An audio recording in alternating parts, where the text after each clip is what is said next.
검찰개혁 문제는 어느 정권이 들어서든가 중요한 문제가 되는데, 첫째는 이제 검찰과 손잡지 않은, 검찰을 이용하지 않겠다는 정권이 있어야 되겠죠.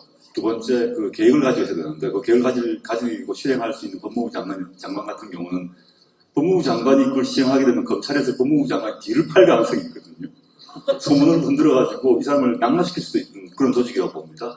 그래서 아주 그 감골 있는 사람, 깨끗한 사람이 필요하다고 생각이 들고요. 그 다음에 정권 초반에 하지 않으면 절대 안 된다고 봅니다. 정권 후반되게 되면 또 그냥 다음 정권을 줄 설 거기 때문에 정권 초반에 집단으로 법무부 같은 데 들어가서 법무부를 일단 진보적이고 개혁적인 분이 들어가서 법무부 안에서 검찰을 개혁하고 나가시겠다 그래서 빨리 보내드려야 됩니다. 집단 항명을 하셔서 사표를 제출하면 다 받으면 됩니다. 그냥. 일본 같은 경우는 수사권은 모두 경찰이 가지고 있고 검찰은 기소권만 갖습니다. 우리는 둘 다 갖습니다.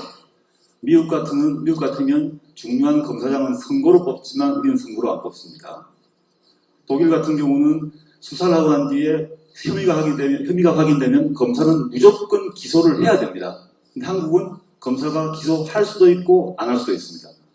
그러니까 미국, 독일, 일본 등등 우리가 말하는 선진국, OECD 나라 수준의 검찰에서 좋은 것만 다 모아놨다고 보시면 됩니다. 가장 막강함을 가지고 있고 그 권한을 쓸 것인가 말 것인가도 자신이 결정합니다. 선출되지도 않습니다. 이게 한국 검찰의 가장 막강한 권한이고요. 김 교수님께서 아까 이제 그 그랜저 검사하고 최근에 그 벤즈 여검사 했습니다만 사실은 덜 알려졌습니다만 중간에 제네시스 검사가 있습니다. 제네시스 검사가 누구냐 하면 지난번에 스폰서 검사로 낙마하셨던 천성관 후보죠. 이분이 문제가 됐던 게 제네시스였습니다. 신문에 이분 해외여행을 공짜로 갔다 온 것 때문에 제네시스가 묻혔어요. 사실은. 실제로 제네시스가 있습니다. 점점 이게 차 크기가 커지고 있습니다. 안타깝다. 막강한 전 세계 유례없는 막강한 권한을 가지고 있으면서 그걸 견제할 수 있는 장치가 없으니까 시민들은 그 사람한테 스폰서를 쓰고 로비를 하는 거죠. 그리고 그랜저에서 제네시스에서 벤즈까지 올라가는 상황이다. 이게 지금 우리 검찰의 모습이다. 권한은 막강하고 통제는 없는 이게 우리의 모습, 검찰의 모습이 아닌가 생각을 하는데요. 한국 검찰도 공무원입니다. 근데 검찰 인사권은 법무부 장관이 갖는 거거든요.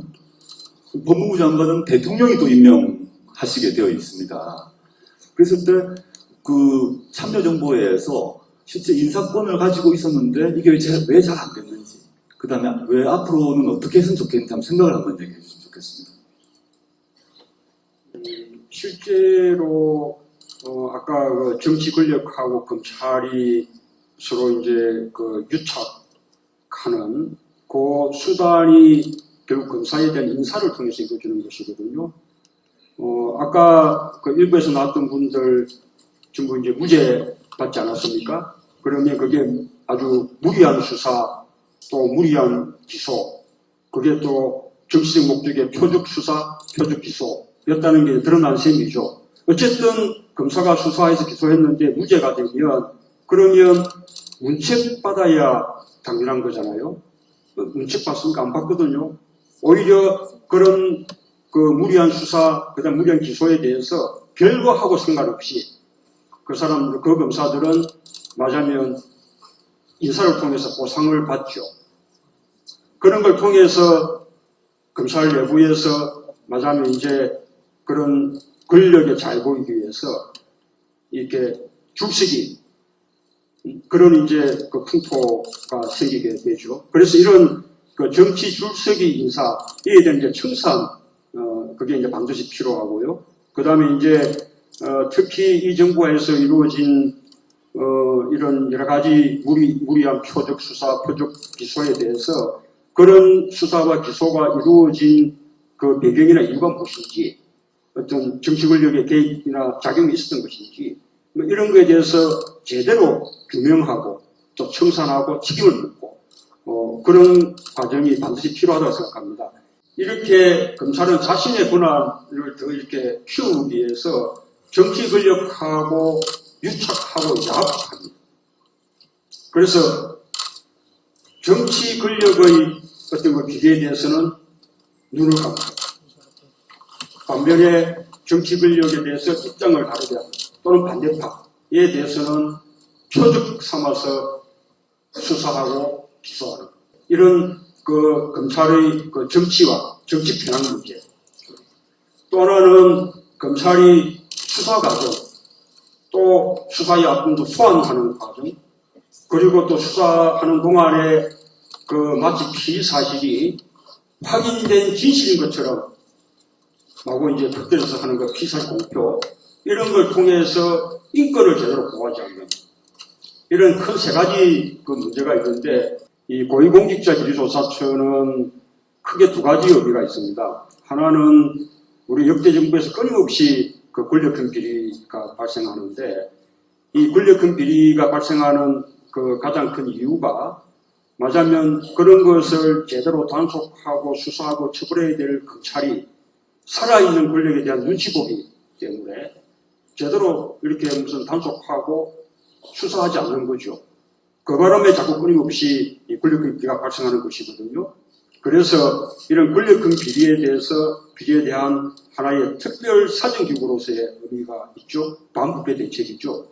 그 다음에 또 하나는 검찰에 대한 견제 장치입니다. 우선 이제 검찰이 제대로 이렇게 이제 권력형 비리에 대해서 작동하지 않는 그 경우에 이 고위공직비리조사처가 그것을 수사함으로 해서 검찰을 이렇게 이제 견제하고 각성시키는 그런 의미가 있고, 또 하나는 검사의 잘못, 검사가 어떤 부패하고 비리를 저지르고 또는 직권을 남용하고 또는 마땅히 수사해야 될 사건, 마땅히 기소해야 될 사건들을 제대로 이렇게 처리하지 않고 이런 검사의 잘못에 대해서 견제하고 조사하고 처벌할 수 있는 장치가 있어야 되는데 우리나라에서는 그 역할을 또 검찰이 하는 거 아니에요?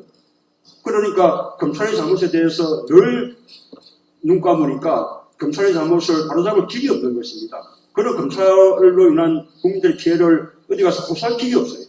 어쨌든 이제 그렇게 이 고위공직자비리조사처의 조사 대상에 그 검사가 들어가는 겁니다. 그래서 검사의 잘못에 대해서 이렇게 견제하고 문책하고 또 처벌할 수 있는 그런 하나의 장치로서 의미가 있어서 다음에 우리 민주개혁정부가 들어선다면 반드시 다시 추진해야 된다고 봅니다.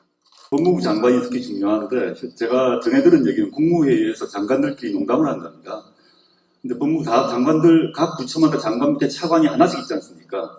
근데 법무부 장관께서는 야 무슨 장관 무슨 적이야 내 밑에는 지금 내 밑에 장관이 있어 있다는 거죠. 왜냐? 검찰총장이 장관급입니다. 법무부 장관 밑에 검찰총장이 있습니다. 장관이 있습니다. 그 다음에 검찰 조직에는 차관급 검사장이 54명이 있습니다. 차관이 50몇 명이 있습니다. 그러니까 엄청난 권한을 갖고 있는 거죠. 즉 법무부 장관의 권한 자체가 얼마큼 큰가를 당장 조직 구조로 보여줍니다. 다른 부처에는 장관 하나, 차관 하나 있어요. 이만큼 중요한 법무부 장관 자리를 누가 임명하느냐? 대통령이 임명합니다. 저는 문재인의 운명이 뭔지는 모르겠습니다. 앞으로 어떻게 되실지 문재인 이사장님 스스로도 모르실 것 같습니다. 본인의 스스로 아실지 그걸 누가 만들어줄지도 모르겠습니다만은 지금 자의반 타의반 거론되고 있는 상황에서 어떤 분이 법무부 장관이든가가 사실은 검찰개혁의 핵심 중에 하나입니다. 사실은 누구를 임명하실 것인지. 그럼 우리 그 조국 교수님 어떻습니까? 그런데 농담이 아니고요. 근데 이제 그 법무부는 아주 이제 또 이제 두 가지 큰 그 역할을 좀 해야 되는데 하나가 아까 우리 김선수 변호사님 말씀하셨던 그 법무부의 비검찰화 이게 굉장히 중요합니다. 이 법무부 산하에 검찰이 있지만 검찰만 있는 것이 아니고 법무부 업무는 인권 옹호, 출입국 관리, 또 교정 검찰 말고도 굉장히 중요한 업무들이 많거든요. 다 검찰 모두 다 중요해요.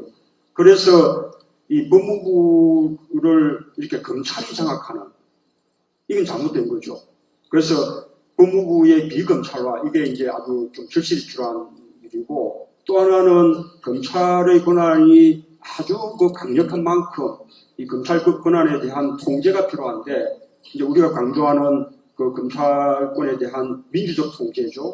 그럼 이 민주적 통제는 물론 이제 우리 국민들이 해야 되는 겁니다. 그런데 국민들이 직접 다 할 수 없죠. 그래서 현실적으로는 국민들이 선출한 권력, 그 국민들이 선출한 권력이 검찰을 통제해야 되는 것이거든요. 하나가 대통령이고 또 하나가 국회죠. 그런데 대통령이 해야 되는 검찰 권한에 대한 민주적 통제를 실제로 이제 수행해야 될 사람이 법무부 장관인 거죠. 지나고 보면 역시 처음에 강금실 장관 같은 그런 컨셉의 법무부 장관이 이제 필요한 것 같고, 그것을 아주 긴, 그러니까 그 임기가 그렇게 무슨 1년 반, 2년 이렇게 짧은 기간 동안에 해서 결시하는 것이 아니라, 가능하면 임기 5년 내내 그 법장관이 하면서 장기적으로 검찰을 개혁할 수 있도록 그런 권한을 이렇게 부여해 주는 것이 가장 바람직할 것 같습니다. 저는 자리 욕심이 딱 하나 있습니다. 뭐냐? 롯데 자이언트 구단주입니다. 그 외에는 자리 욕심이 있습니다. 네, 주시고요. 오늘 사실 이제 학술 세미나에 참석해서 감사드리고요.